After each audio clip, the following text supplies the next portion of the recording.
अस्सलाम वालेकुम। अस्सलाम वालेकुम।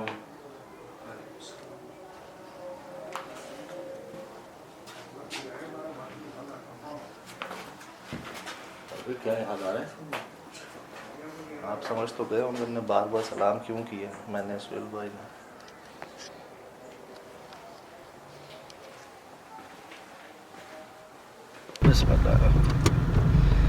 अल्लाह अकबर। मेरी शर्ट भीगी हुई है सुहेल भाई पूरी। हाँ वो देख रहा हूँ, पूरी आपकी शर्ट आस्तीन भीगी हुई है। ये लिए आपकी।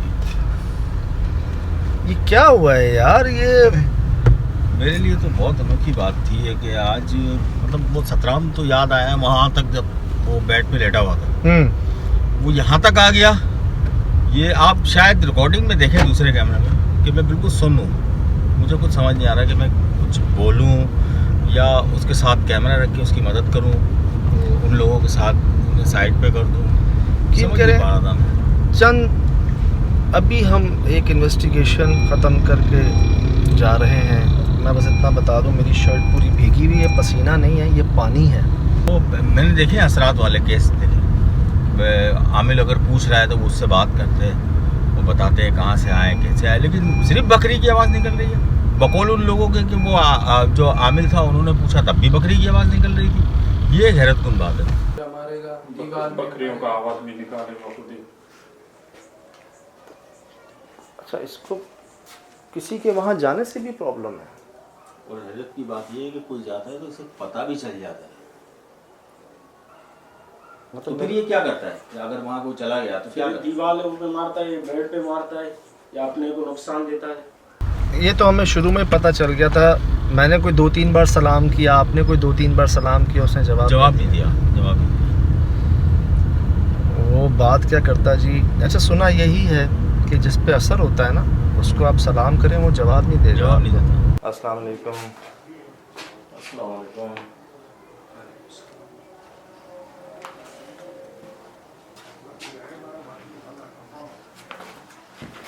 अभी क्या याद आ रहा है?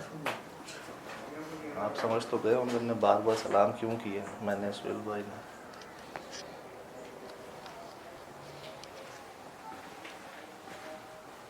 आपने देखा कि वो जो राख में से उसने वो तो बस किसी जानवर का तो सीरी थी, क्या था?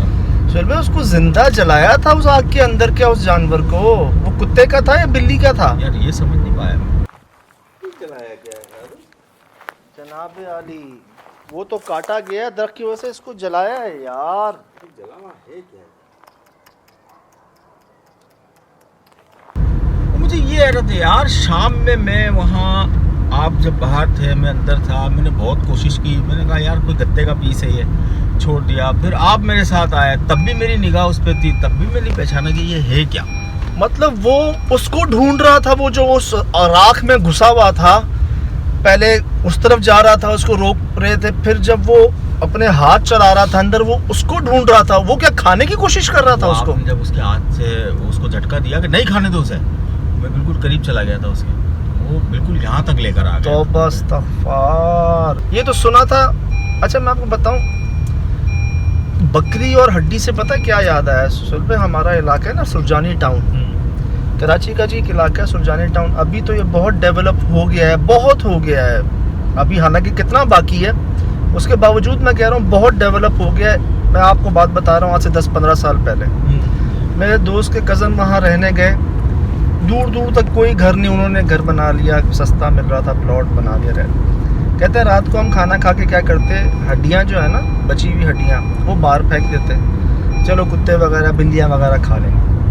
अच्छा, हम डाल के वापस आए, हमें कचर कचर की आवाज़ें आ रही हैं चबाने की। कहते हैं वो ऐसी गैर मामूली आवाज़ें थी जो आज से पहले नहीं आई थी। मैं कह रहा, कुत्तों की भौंकने की आवाज़ नहीं आ रही, बिल्लियों की आवाज़, इतनी तेज़ तेज़ कौन चबा रहा है, जैसे इतनी स्पीड से कौन खा रहा है हड्डियों को? कहते हैं हमने बाहर जाके देखा, 2-4 बकरियाँ जो है ना वो खड़ी हुई और हड्डियाँ खा। कहते हैं हमने अपनी आँखों से देखा है। वो मिला झुनझुना टाइप जो अक्सर बकरियों के गले में डाला जाता है, टन टन टन की जो घंटी होती है। अच्छा, फिर अगर आप पढ़े ना जिन्नात को, शयातीन में से ही है ना, इन्हीं में से हैं शयातीन, तो यार एक डेविल का चेहरा है जो बकरे का चेहरा है। एक वहाँ भी जो है ना, अक्सर फिल्मों में भी देखा होगा आपने कि एक बकरे का शक्ल जो है ना, वो कहते हैं कि जी एक किस्म का जिन है या जन्नात की एक किस्म है जो बकरे की शक्ल इख्तियार की हुई है उसने। लेकिन ये सतराम बकरे की आवाज़ नहीं निकाल रहा था, खरगोश की आवाज़ नहीं निकाल रहा था, हालांकि सतराम खरगोश के पीछे गया था, याद हो आपको। तो वो कोई ऐसी आवाज़ नहीं निकाल रहा था, या क्या पता निकालता उस वक्त हमारे सामने ना निकाली हो। खामोश था हमारे। ये तो कोई बात ही नहीं, सिर्फ बकरे की आवाज़, बकरी की आवाज़। एक बात बड़ी घूम रही है दिमाग के अंदर, वो ये हो सकता है भाई, दरख्त तो ठीक है, वो हमेशा हमने सुना भी है, देखा भी है, इन्वेस्टिगेशन में भी ये बातें आई हैं, पढ़ा भी है, मगर मुझे ऐसा लगता है कि कोई जानवर के साथ कोई ऐसा गलत हो गया है, यहाँ पे मार दिया गया है, उसे जला दिया गया है। चलो, वो खोपड़ी बकरी की नहीं थी, बकरी की नहीं थी, लेकिन अगर कोई वो बिल्ली या कुत्ते की थी जिसको जला दिया गया, तो क्या पता बकरियों के साथ भी कुछ ऐसा किया गया हो। वो कौन सी मखलूक थी जिसे जला दिया? अभी इतना मतलब उसको बोल रहे हैं, उसका नाम ले रहे हैं, लेकिन वो मैं कर रहे हैं। अच्छा सुन भाई, आप नोट करें, दरवाज़ा खोलते हैं, दरख्त कटा हुआ होता है, बिल्कुल। आगे जाते हैं, दरख्त की छालें जली हुई होती हैं, पूरा दरख्त जड़ से जला हुआ होता है, उसके अंदर उसके बीच में एक जानवर का सर होता है। ठीक। तो क्या वो मखलूक उस जानवर की शक्ल में थी जो जल गई उस दरख्त में? मखलूक जल गई है, वो किसी रूप में होगी अगर वो जल गई है तो। और ये फिर उसी को खा क्यों रहा है, उसको खाने की कोशिश क्यों कर रहा है, उसकी हड्डी की? कोई ऐसा राज है इसके अंदर जो हमें बज़ाहिर नज़र नहीं आया ना इन्वेस्टिगेशन में, लेकिन अब जो जहन ये काम कर रहे हैं ना, तो अगर वो जैसे कि बहुत सारे वाक़यात सुने और पढ़े भी हैं कि वो शिकार के दौरान तीर लग गया तो पता चला कि वो जिन्नात थे और वो तीर उनको लग गया था, और वो बड़े वाक़यात सुने और पढ़े भी हैं। तो ये ऐसा तो नहीं है कि इसके हाथ से कोई ऐसा जुल्म हो गया कि वो बकरी का बच्चा था, पूरी बकरी थी, और वो उसके बाद जो है वो, क्योंकि आप ये देखें ना, उसकी ज़बान से अल्फाज नहीं निकल रहे हैं। भाईजान इन्होंने क्या बताया कि जब जिसने भी काटा ना उसको, जब पहली कुल्हाड़ी चलाई ना उस दरख्त पे, तो उसमें से खून निकला। आपको याद है सोल्जर बाजार का बंगला? बिल्कुल याद है, हमारी सेकंड एपिसोड थी मेरे ख्याल से, उसमें याद। एग्जैक्ट यही बताया था कि वो कई आए काटने के लिए, दरख्त को कोई काट नहीं सका। फिर जिसने एक ने मारा, हथौड़ा उस पर कुल्हाड़ी मारी, तो उसमें से खून निकला, जिसके बाद उसके पूरा ख़ानदान बेचारा जो है ना, उसके बच्चे पैदा होते ही बहुत बीमारी और प्रॉब्लम में आया वो।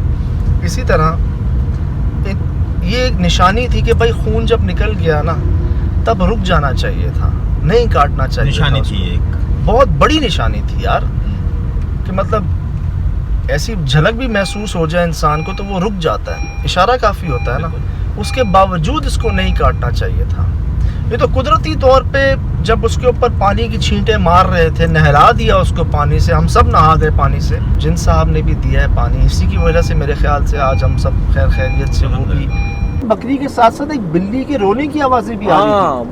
वो जब वो उसके जंप के बाद आई, नहीं जंप से पहले आई है मुझे। हाँ, वो याद है जो हमें कहीं मिल नहीं रहा था और उस दीवार के ऊपर खड़ा हुआ था नंगे पाँव, सर के ऊपर इसके करंट की तारें थी, पीछे कांटे थे, आगे कोई 8-10 फुट की दीवार के ऊपर ये चढ़ा हुआ था नंगे पाँव, और ये यूं करके जो है ना।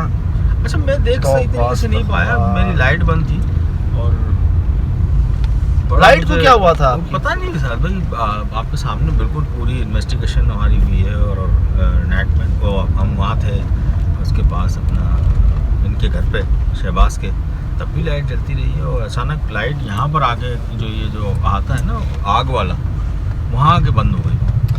हमें पता चला जी एक साहब जिनके ऊपर असरात हो गए हैं, हम पहुँचे और ये सुनकर गए थे कि जी वो जानवरों की आवाज़ें निकाल रहे हैं, बात नहीं कर रहे हैं। रिसर्च पे डिटेल में इन्वेस्टिगेशन में पता चला कि नया घर उन्होंने लिया जहाँ कुछ दरख्त थे, ख़ासकर एक तो क्या बता रहे थे, वो खज्जी का दरख्त था जिसको बकौल उनके काटा गया, लेकिन जब हम वहाँ गए तो उसको जलाया गया था। और उसके दरमियान हमें एक जानवर की खोपड़ी मिली जो कि जली हुई थी।